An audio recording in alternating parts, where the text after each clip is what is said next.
going to make some burger buns because tonight we're gonna have some sloppy joes for dinner and I want fresh homemade buns. So come and make them with me. Here we go. We're gonna put all of what we need in the bowl. So we need 3.5 cups of all-purpose, 3 1/3 cups of all-purpose flour. So 1,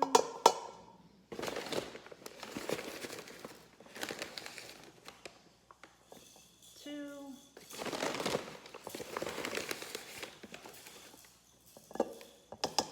3 1/3.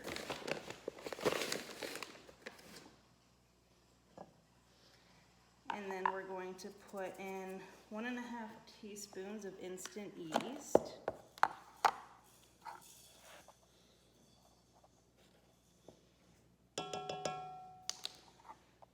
And we're going to do 2 tablespoons of sugar.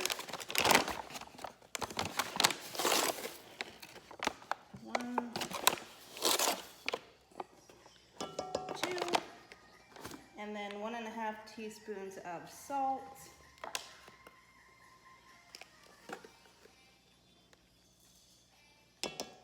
Okay, so I've got it all in my bowl. I'm just gonna whisk it together now. So it's ready in here, and then I'm going to get the next steps ready and leave this here until we have that, and then we're gonna mix it together and start forming our dough.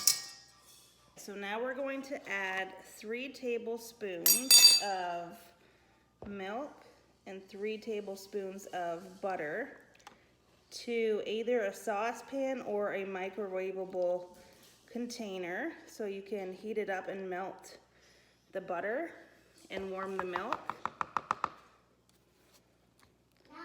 So 1, 2, 3. Okay, so there it is. It's warmed up. You can see that it's basically half and half. Now you're going to pour this into another bowl, but we're gonna get that one ready first. Okay, so now in a medium bowl, you're gonna mix together 1 cup of water and a medium egg. This egg is fresh from the coop this morning, so let's crack that in here. Lukewarm water and an egg.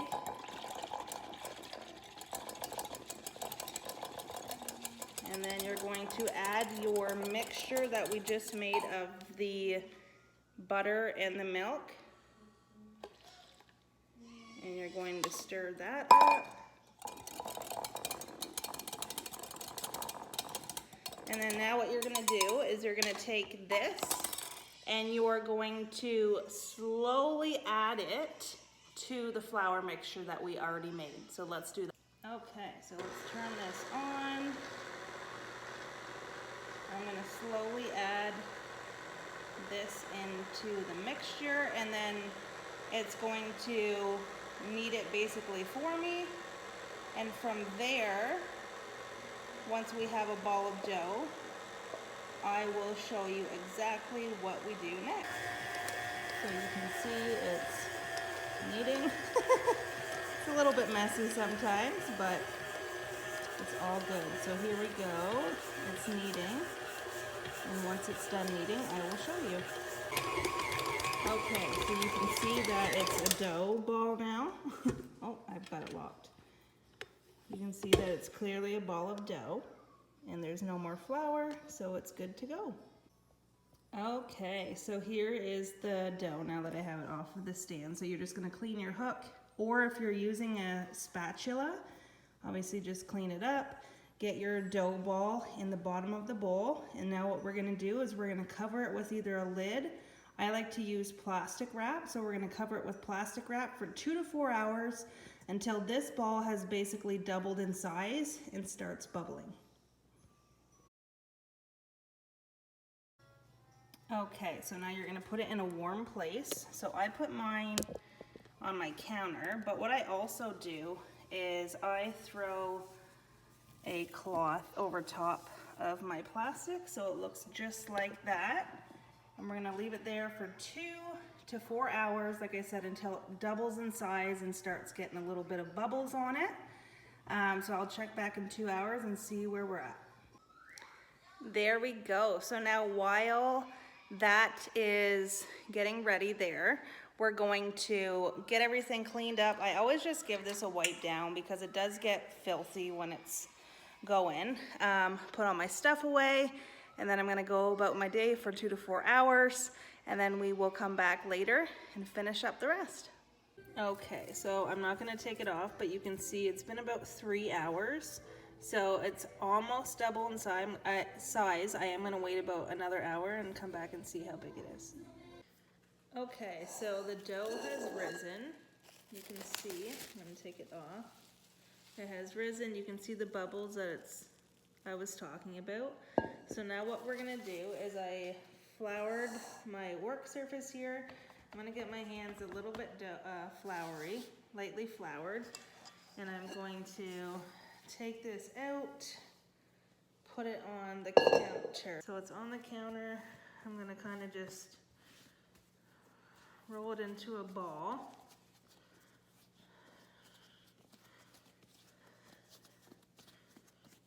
And then I'm going to flatten it out, kind of like in a rectangle.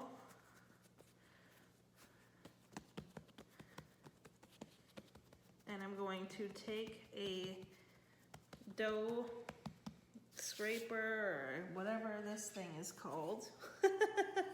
And I'm going to cut it into 8. So I'm going to cut it down the middle and then cut it 1,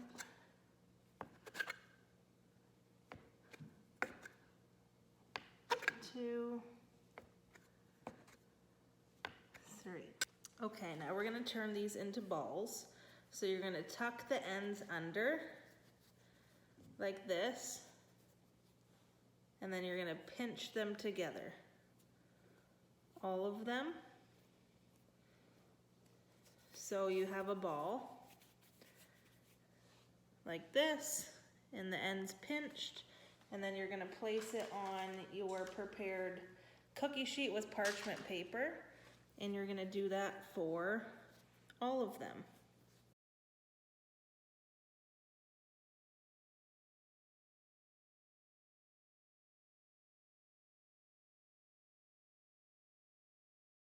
Okay, so they are all on the baking sheet. Now I'm going to cover them with just a kitchen towel, the one that I put on the bowl, and I'm gonna let them rise again, just on the counter for 1 to 2 hours, depending on how big that they rise.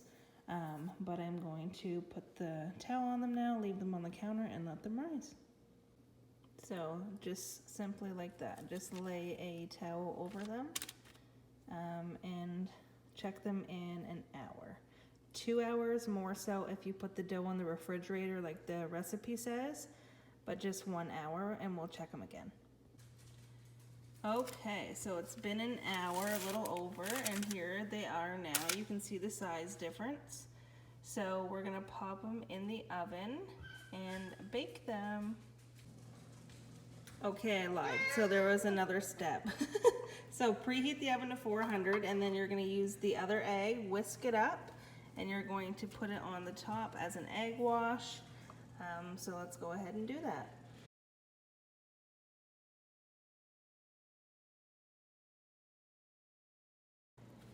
Okay, so I have them egg washed, and the oven is up to temp. I'm going to put them in for 15 minutes or until the tops are golden brown, and halfway through I'm going to rotate the pan. Okay, so they're done. Let's pull them out. I just rotated them and then put them back in, but they are golden brown. We're going to take them out. There they are.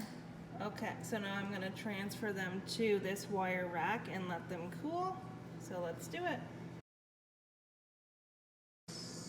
Okay, so there they are.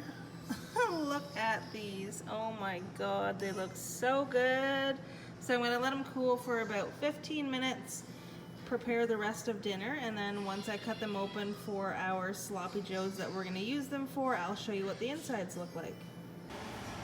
Okay, so here they go. I just cut 4 just for us to eat, and then if we want these ones, we'll cut them later, but this is what the inside looks like, a really good bun. So there you have it. I made a couple smaller ones for the kids. And that's what's nice about making your own buns too. Instead of having 2 burgers, just have a bigger one. Anyways, there you go. And there we go. Here's the kids. I just put some sloppy joe mix on there with our venison and some tater tots. I'm gonna throw some vegetables on there with that. Some pickles and cheese probably. And there we go. So there you go. That is exactly how you make the buns. I'll put the link for the recipe in the description below, so you can grab it if you want to try it. I 100% recommend it. It was very, very good, and the kids absolutely loved it. Like, it was very good. So try them out. Let me know in the comments how they are. Like this video, and as always guys, subscribe, ring that bell so you never miss a video. I'm so thankful for you. Have the most amazing day. Bye.